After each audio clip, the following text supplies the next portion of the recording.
할렐루야. 오늘 하나님 말씀 같이 나누기 원합니다. 하나님 말씀 욥기서입니다. 욥기서 23장 8절부터 10절까지입니다. 욥기 23장 8절부터 10절까지입니다. 하나님 말씀을 받습니다. 제가 봉독해 올릴게요.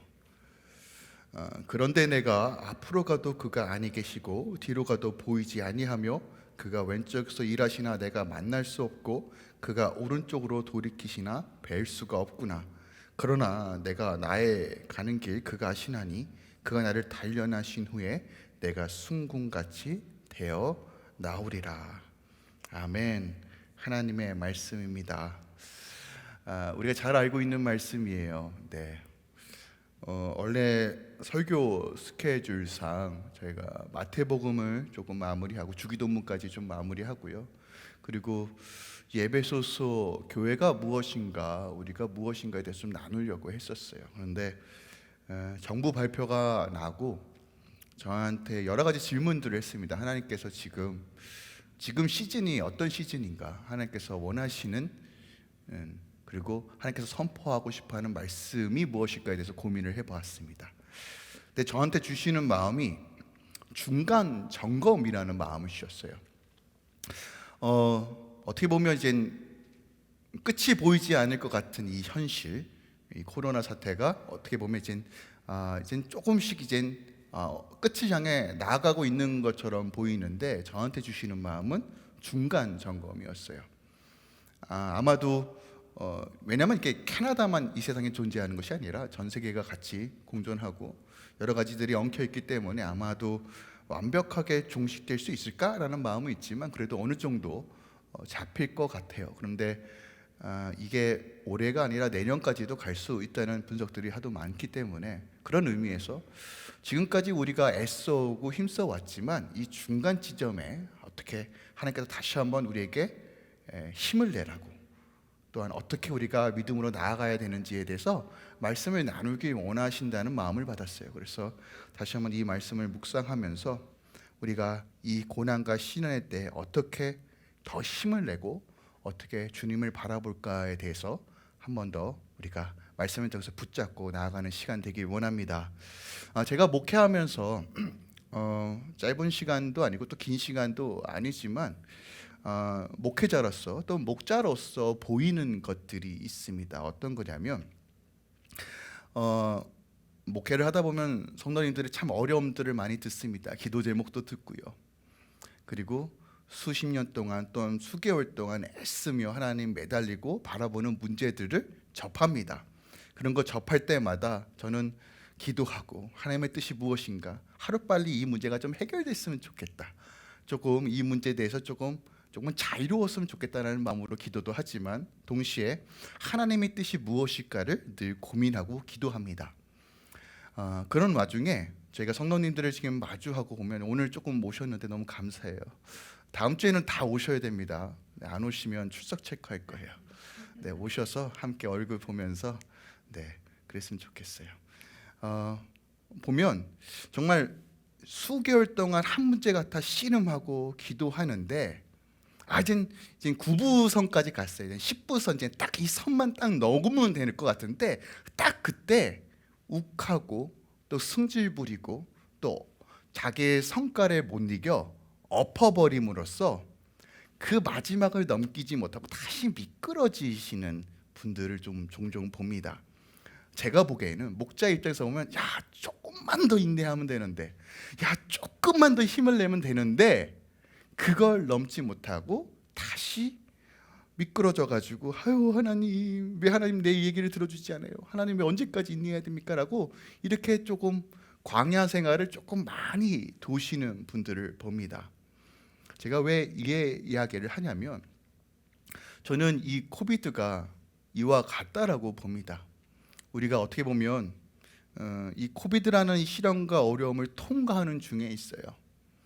실질적으로 이것이 언제 끝날지는 하나님만 아시죠.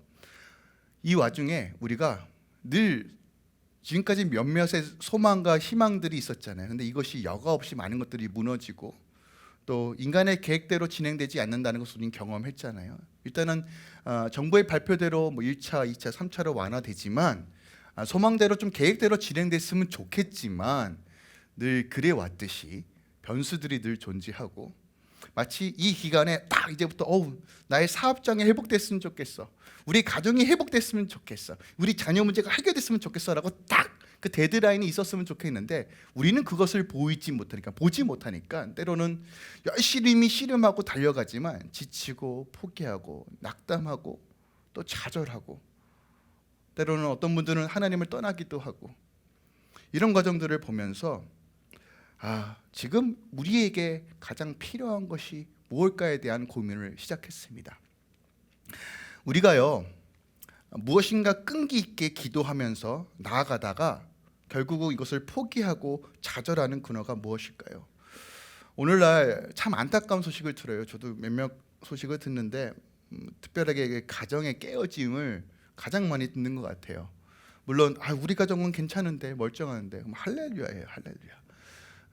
저는 늘 기도합니다.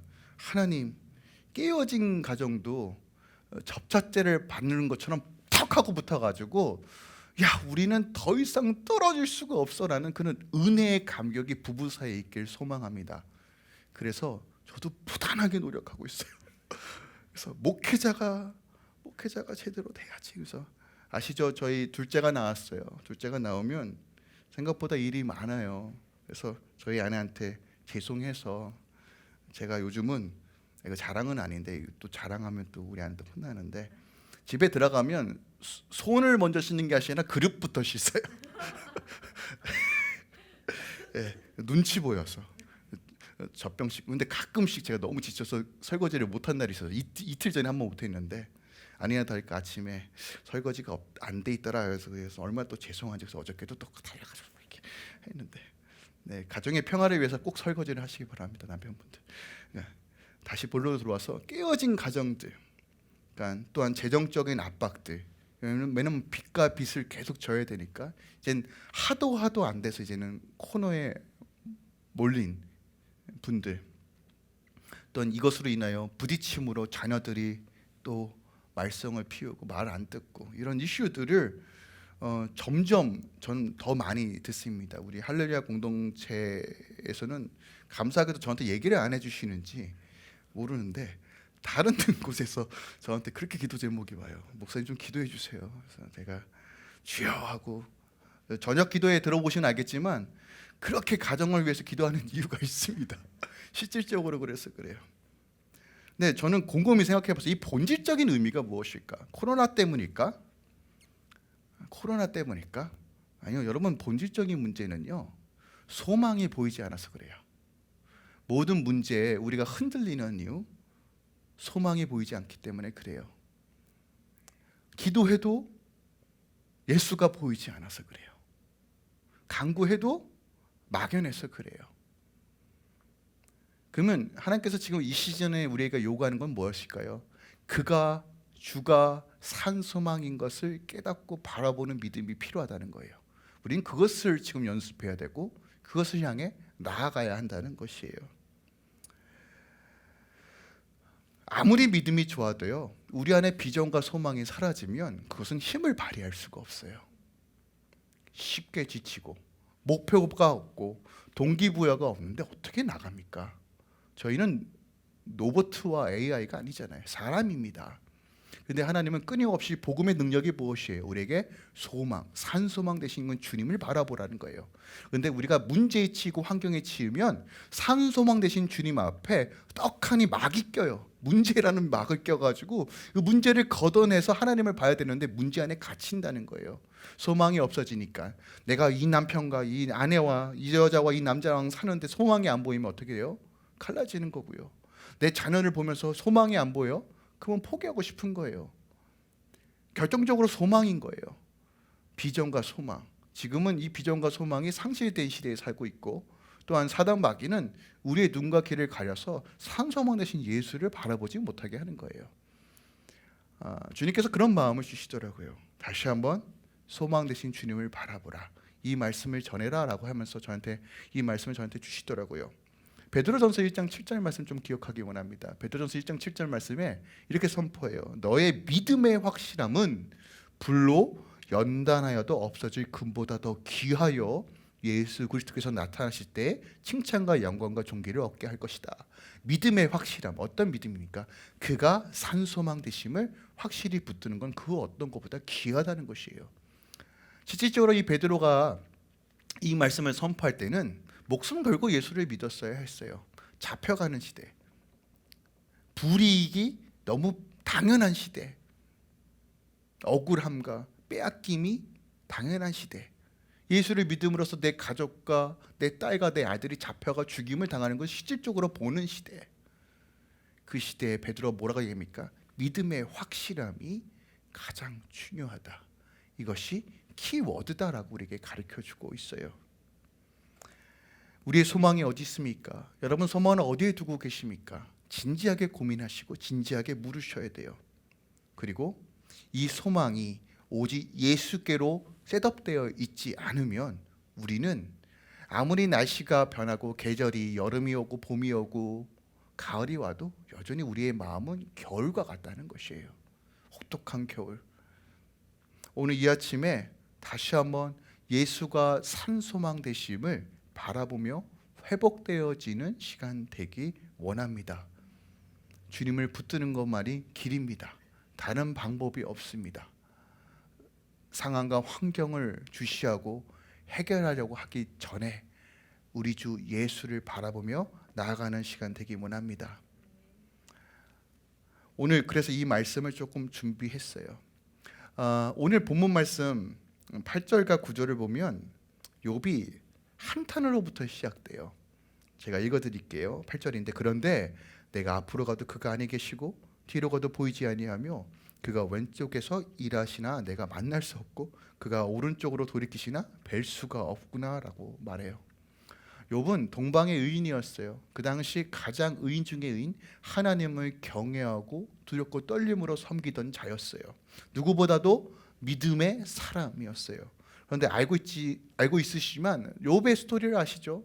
1장에 그냥 풍지박살이네요. 10명의 자녀가 한꺼번에 죽어버리고 또한 아내가 얼마나 사랑했는지 모르겠지만 비난하고 심지어 하나님을 욕하고 조금 현대어로 표현하면 네 잘난 대로 사세요 하고 떠나갑니다. 얼마나 힘들어요. 여기까지도 괜찮은데 두 번째 또 하나님께서 사단에게 허락하시는 건 몸에 악창이 나죠. 종기가 납니다. 아토피를 경험하신 분 혹은 그 두드러기를 조금 경험하신 분은 알아요.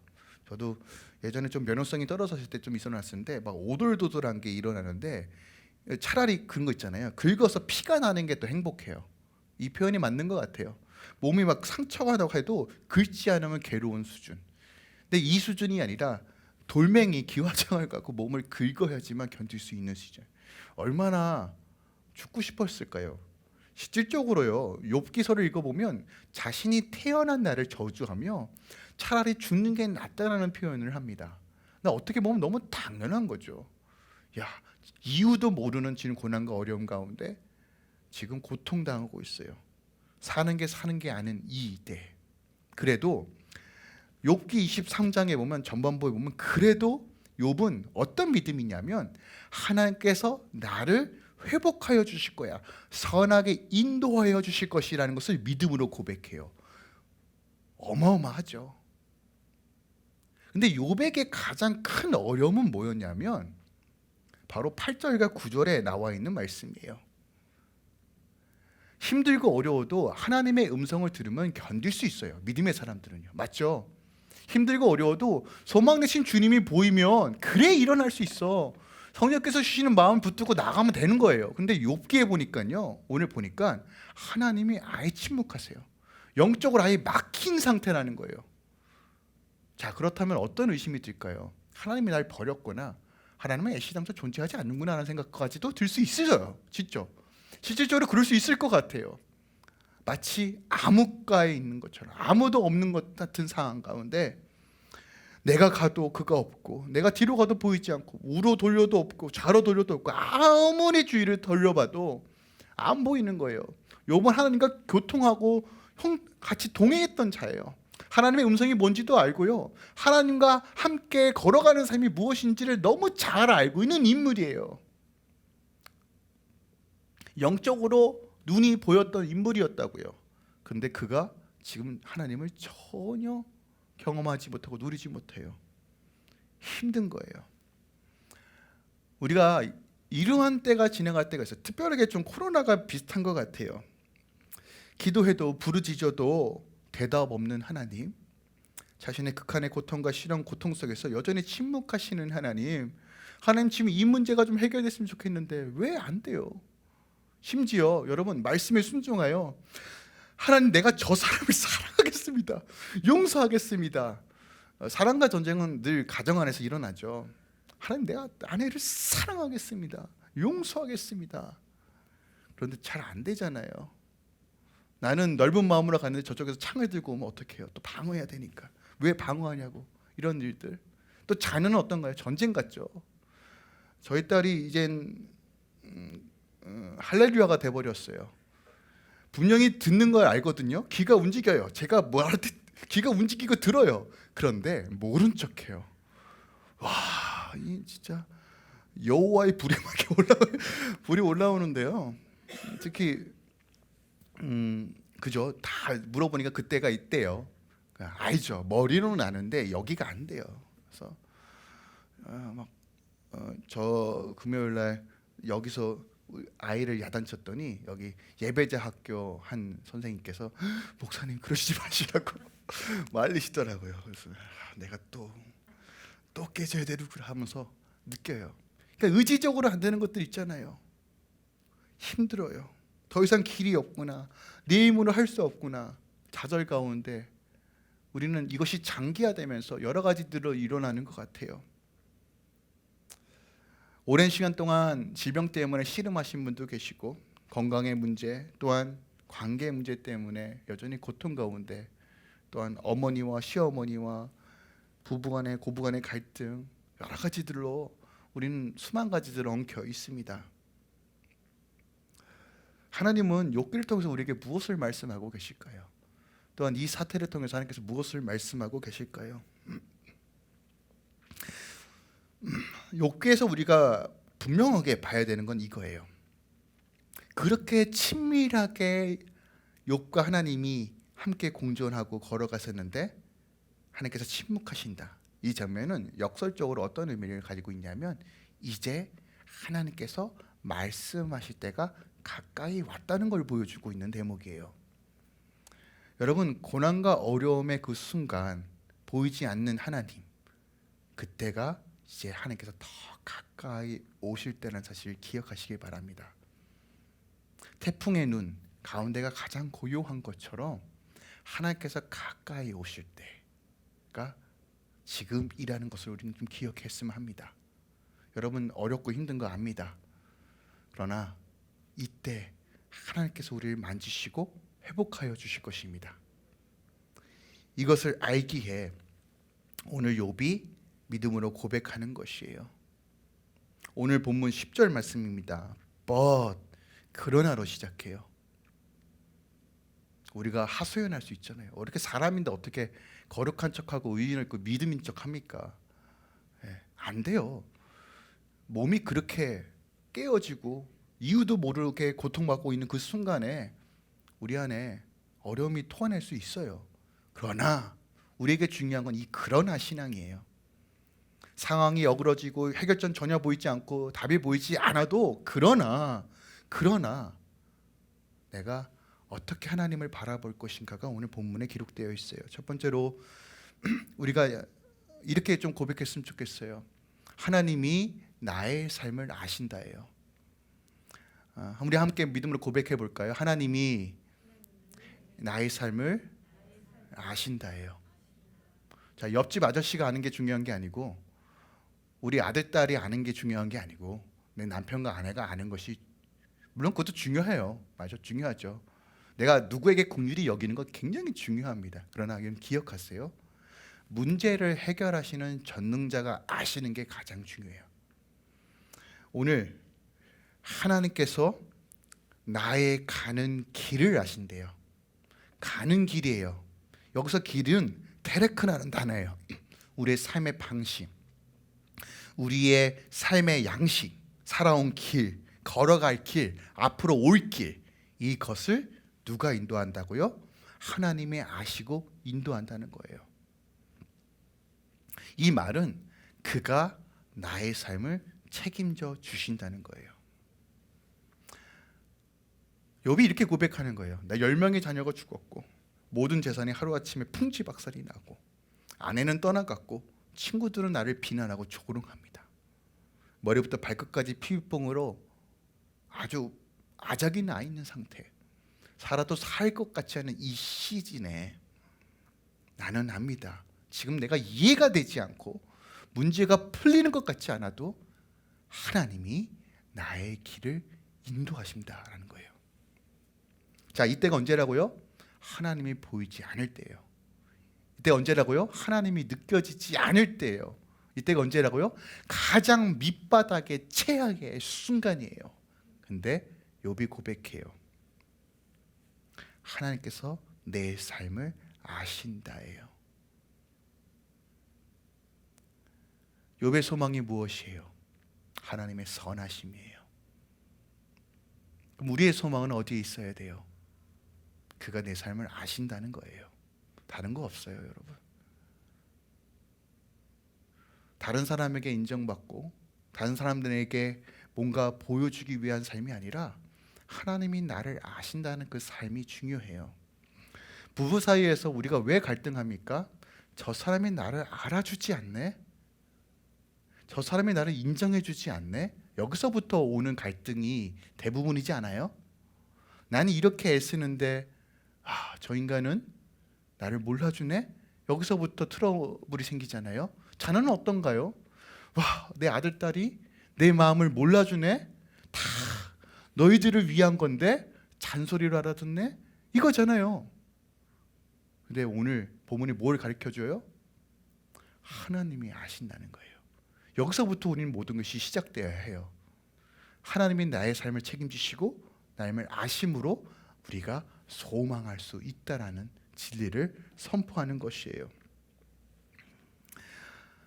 전능하신 하나님이 내 삶을 아신다는 것, 그것만큼 귀한 것은 없습니다. 그것만큼 특별한 것도 없어요. 이사야 43장 18절 말씀, 19절 말씀 보세요. 하나님의 소망을 두는 자가 고백할 수 있는 말이에요. 너희는 이전 일을 기억하지 말고 옛날 일을 생각하지 말라. 보라, 내가 새 일을 행하리니 이제 나타날 것이요. 그것을 알지 못하겠냐. 반드시 내가 광야의 길을 사막의 강을 내리라는 거예요. 하나님께 소망을 두고 그분이 나의 길을 아신다는 것은 어떤 것을 바라보냐는 것은 광야의 길을 사막의 강을 내시는 하나님을 바라보는 것이에요. 불가능을 가능케 하시는 하나님을 바라보는 거예요. 우리는 망했어요. 아무것도 할 수 없어요. 그렇지만 지금 이 상황에서도 새 일을 행하시는 하나님을 바라보는 것이에요. 욥은 이것을 붙잡은 거예요. 언제요? 하나님이 느껴지지 않고 하나님이 보이지 않는 그 순간에서도 고백한 거예요. 이 코로나가 저는 그 시즌이라고 봅니다. 하나님께서 우리에게 요구하시고 묻고 계시는 믿음은 바로 이것이에요. 내가 너희 삶을 인도한다는 것을 믿느냐? 나에게 소망이 있다는 것을 믿느냐? 라고 우리에게 요구하시는 거예요. 그렇다면 우리는 간단합니다. 무엇을 훈련해야 될까요? 하나님께서 내 삶을 아시는구나. 내 가정의 형편을 아시는구나. 내 자녀의 길을 아시는구나. 내가 그분을 의지해야 되고 믿음으로 바라보는 훈련을 해야 되는구나. 이겁니다. 지금 우리에게 요구하시는 건 그거예요. 이 훈련이 끝나야지만 우리 안에 봄이 오는 것이에요. 코로나가 종식된다고 문제가 해결되는 것이 아니라 이것이 훈련되어지면 코로나 중에서도 봄은 오는 거예요. 우리가 이 중간 지점을 통과하면서 하나님께서 우리에게 요구하십니다. 내가 너의 길을 안다. 믿느냐? 라고 물으시는 거예요. 하나님이 어떤 분이신지 너무 잘 알고 있었던 욥이 이렇게 고백해요. 우리가 오늘 본문 말씀 읽지 않았지만 욥기 23장 13절 14절 이렇게 고백합니다. 그는 뜻이 일정하시니 누가 능히 돌이키랴. 그의 마음에 하고자 하시는 것이면 그것을 행하시나니 그런즉 내가 작정하신 것을 이루실 것이라. 이런 일은 그에게 많이 있느니라. 무슨 말입니까? 그가 계획하셨고 계획하신 대로 이끌어 가신다는 거예요. 하나님께서 그의 백성에게 약속하신 것이 뭐예요? 아브라함에게 약속하신 것이 뭐예요? 몸된 교회에게 약속하신 이유가 뭡니까? 예수 그리스도의 십자가를 통해서 죽이시고 부활의 영광으로 우리에게 새 생명 주셔서 산소만 되신 예수를 바라볼 때 우리에게 어떤 것을 언약하셨습니까? 그것을 붙들고 성취하시고 이루실 하나님을 욥은 바라본 거예요. 우리가 예수를 바라볼 때 소망이 있다는 건 바로 여기에 있는 것입니다. 그래서 우리는 그 부르심의 사명에 따라 걸어가면 돼요. 교회도 마찬가지예요. 교회가 하나님의 부르심에 따라 가면 저절로 하나님의 형통의 은혜가 임하는 것이에요. 가정도 마찬가지예요. 다른 곳에 소망 두지 말고 하나님께 소망을 두라. 그의 뜻이 무엇인지를 구하고 믿음으로 바라보며 동행하는 삶을 살아라. 그때 너의 길을 어떻게 인도하는지 내가 보여줄 것이다 라고 말하는 것이에요. 하나님 이미 다 계획하셨어요. 우리의 갈 길을 다 알고 계세요. 그럼 그분께 의지하고 바라보는 연습, 그 훈련만으로도 우리는 충분히 어떤 상황에서 다시 일어날 수 있다는 것이에요. 저는 이 말씀이 굉장히 좋아합니다. 예레미야 33장 2절에서 3절이에요. 333 응원가 같은데요. 제가 선포합니다. 여러분 이 말씀이 여러분 삶 가운데 다시 한번 도전이 되길 원해요. 일을 행하시는 여호와, 일을 만드시고 성취하시는 여호와, 그 여호와께서 이와 같이 이르시다 말씀하신다. 뭐라고 말해요? 너는 내게 부르짖으라. 내게 응답하겠고 내가 알지 못하는 크고 비밀한 일을 내게 보여주겠다라고 말해요. 일을 행하시고 만드시고 성취하시는 여호와예요. 누가 일하시고 누가 만드시고 누가 성취합니까? 하나님이 하시는 거예요. 내 삶을 하나님께서 행하시고 만드시고 성취하시는 거예요. 그분께 맡겨드리면 길이 있어요. 하나님께 소망을 두시길 예수 그리스도 이름으로 축원드립니다. 할렐루야. 아멘. 다시 한번 권면해 드릴게요. 불평, 원망 그저 우리가 연약하기 때문에 할 수 있어요. 때로는 자포자기하고 인생 좀 끝내자 이런 생각이 몰려올 수도 있어요. 그러나가 중요하다고 말씀드렸죠. 그러나예요. 그가 나의 길을 아신다. 다시 일어날 수 있습니다. 할렐루야. 두 번째로 오늘 본문에서 우리가 잘 알고 있는 말씀 중에 하나가 기억할 것은 이 시즌은 하나님께서 나를 연단하시고 단련하신다는 사실을 믿어야 돼요. 영어에서는 테스트라는 단어를 사용했고 원문에서도 비와 비슷한 의미로서 사용하고 있는데 여러분 시험 보기 전에 공부하고 봅니까? 공부 안 하고 봅니까? 네, 공부 안 하고 또 봐요. 그러면 어떻게 되죠? 이건 경험이니까. 네, 경험으로 참 많은 돈을 투자하시는 분도 계시는데 테스트를 보는 이유는 그 테스트를 통과하는 것이 대부분 주된 목적이죠. 물론 그 경험을 쌓는 것도 하나의 원인일 수 있지만 하나님은 어떠한 목표를 정해주시고 그것을 통해서 훈련하고 연단하십니다. 예수님께서 광야에서 40일 금식 후에 마귀에게 시험을 받으셨던 것처럼 우리 삶은 광야와 같은 삶이에요. 연단과 훈련이 없으면 절대로 성장할 수 없습니다. 교회도 마찬가지예요. 10년, 20년, 30년, 50년 신앙생활 하셔도요. 연단과 훈련이 없으면 어린아이와 같아요. 연단과 훈련 없이는 절대로 하나님께 쓰임 받을 수도 없고 죄송하지만 하나님의 복과 은혜도 담을 수 없어요. 어린아이에게 칼을 주는 건 미친 짓입니다. 맞죠?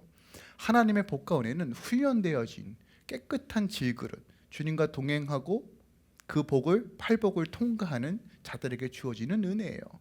그렇다면 하나님께서 이 시즌에 우리에게 무엇을 훈련하길 원하실까? 다시 말씀드리지만 우리를 새롭게 하시는 거예요. 이것은 제가 저번 주에 말씀드렸던 성령 충만과 같은 맥락에서 우리가 이해할 수 있어요. 하나님 우리가 거룩하고 온전하게 원하십니다. 그러니까 이걸 훈련시키는 거예요. 자, 온전하고 거룩해질 때 어떤 일이 벌어집니까? 주님과 우리가 함께하는 은혜가 생기는 거예요. 기억하세요.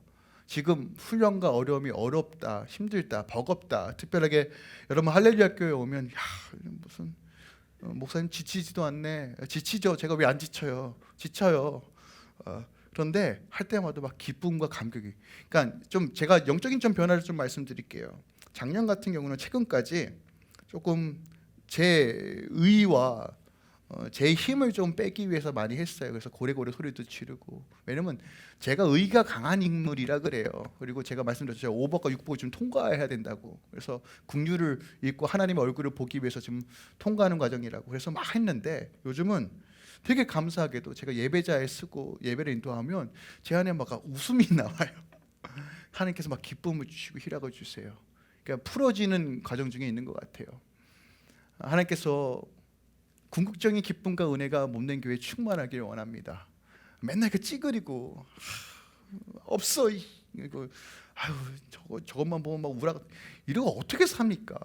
하나님께서 궁극적으로 주시는 건 뭐냐면 훈련 중에서도 군인들이 초코파이를 그렇게 좋아하죠. 왜 좋아할까요? 저는 안 가봐서 잘 모르겠는데 단 걸 못 먹다가 먹으면 어마어마하잖아요.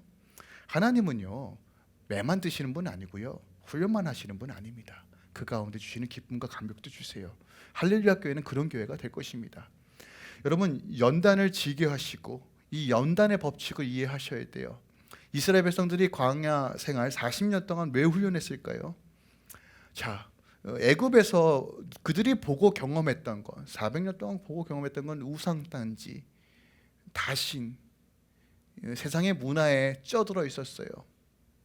심지어 모세가 십계명을 받으러 시내산 올라갔을 때 금송아지를 만지면 이것이 여호와다라고 할 정도로 그런 인식조차 없었다고요. 그냥 세계관과 가치관 자체가 세상에 쪄들어 있었어요. 이걸 탈탈탈 털어야 했어요. 그래서 40년이 걸린 거예요. 연단은 그런 것입니다. 나도 내가 모르는 사이에 하나님과 막혔던 것을 하나님께서 해결해 주시기 위해 연단을 주시는 거예요. 때로는 어려움을 주시고 때로는 문제가 전혀 해결되지 않을 것 같은 망나니 같은 자녀를 주시기도 하고 어떨 때는 재정의 문제를 어려주시고 질병의 문제를 주시기도 하는 거예요. 그 근본적인 원인과 근원은 뭐냐면 하나님께서 나를 다루시는 과정인 거예요. 다루시는 과정. 그래서 이 다rum을 통해서 내가 그 연단을 잘 받으면 어떤 일이 벌어집니까? 온전하고 새롭게 되는 것이에요. 여러분 연단 받길 즐겨하십시오. 연단 받길 즐겨하셔야 돼요. 이건 영적인 법칙이에요. 여러분 우리는 먼저 마음의 연단을 받아야 돼요. 잠언서 17장 3절 말씀인데요. 도가니는 은을, 풀물은 금을 연단하거나 여호와는 마음을 연단하신다는 거예요. 어떤 마음입니까? 마음이 넓어지고 겸손하고 품을 수 있는 마음으로 넓혀져야 돼요. 지금 제가 훈련하고 있는 것처럼요. 넓어져야 품을 거 아니에요. 넓어져야 예수를 드러낼 거 아니에요. 쪼드리고 나한테 이렇게 해줬으니까 나도 저런 사람들 이렇게 해줘야지. 마치 기브앤테이크처럼 살지 마세요, 여러분. 마음이 쪼들어들면 아무것도 할 수 없습니다. 하나님께서 우리의 마음을 연단하시고 넓고 품으며 사랑과 용서할 수 있도록 내어드리세요. 또한 우리는 물질의 연단 받아야 돼요. 기억하세요, 여러분. 물질의 연단, 드림의 훈련을 받지 않으면 절대로 그 손에 물질을 주시지 않습니다. 물질을 다룰 수 있는 능력이 없는데 물질을 주는 건 독입니다. 근데 여러분 우리의 모든 시선이 뭐예요? 하나님 돈 좀 주세요. 하나님 떼돈 좀 벌게 해주세요. 하나님 사정을 넓혀주세요. 네, 할렐루야. 저는 하나님 나라 의를 위해 우리가 그렇게 해도 기도해야 된다고 선포합니다. 근데 중요한 것은 다스릴 수 있는 지혜와 권세가 없으면 그것은 하나님과 멀어지는 가장 지는 길입니다. 사단은요 물질을 굉장히 잘 사용합니다. 이 만몬의 영은요 우리의 마음을 파고들고 심지어 모든 것을 갈라놓습니다. 그래서요 우리는 물질의 연단을 받으셔야 합니다. 사드락과 가부가 다 드렸을 때 하나님께서 책임져 주시는 것처럼 예수님께서 과부의 헌금을 귀하게 여기셨던 것처럼 우리는 기억하셔야 돼요. 여러분 아마도 다음 주에 마태복음 마지막 그 5장 주기도문 마무리하면서 구제에 대해서도 한 번 더 말씀드릴 텐데, 여러분, 섬기고 나눠주는 것은 천국의 문을 땡기는 거예요. 이거 얼마나 놀라운 일인지 몰라요. 이 영적 진리를 아시면요, 여러분, 이거 어떻게 하나님께 더 드릴까? 근데 요즘 교회에서 헌금 얘기하면 또 뭐라 하시죠? 저는 할 거예요. 왜냐하면 성도가 복을 받는 길이기 때문에 그래요. 하나님의 문을 여는 하늘에 여러분 궁색하시면 안 돼요. 하나님한테 궁색하시면, 자, 기억하세요. 몸 만물을 가지고 계신 분한테 궁색한다? 누가 손해입니까? 여러분 기억하세요. 영적인 진리를 깨달으셔야 돼요. 세 번째로 몸의 연단 받으셔야 돼요. 몸의 연단. 주님께 몸을 드리세요. 헌신하세요. 이제 모일 수 있잖아요. 작은 거 하나. 저희는 막 뭐 시키지 않아요. 우린 자원하지 않으면 시키지도 않을 겁니다. 자원하는 마음 없이 내 의로 한다? 하나님 영광 받지 않으세요. 하지만 권면은 해드릴게요. 대신 마음이 열리시면 할렐루야 순종하시면 돼요. 시간의 연단 받으세요. 시간 구분해서 하나님께 드리세요. 얼마나 좋은 세상에 살고 있습니까? 진짜 저녁마다 온라인으로 여러분 핸드폰 열면, 야, 우리 목사님 또 저렇게 부르짖고 계시네. 주여. 긍휼히 여기신다면 10분 5분 괜찮아요. 시간을 내어서 하나님께 기도하세요. 구하세요. 하나님 얼굴을 구합니다.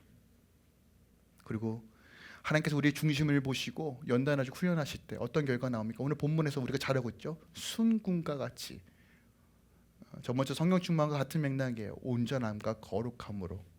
자, 이것이 우리 안에 궁극적인 목표여야 됩니다.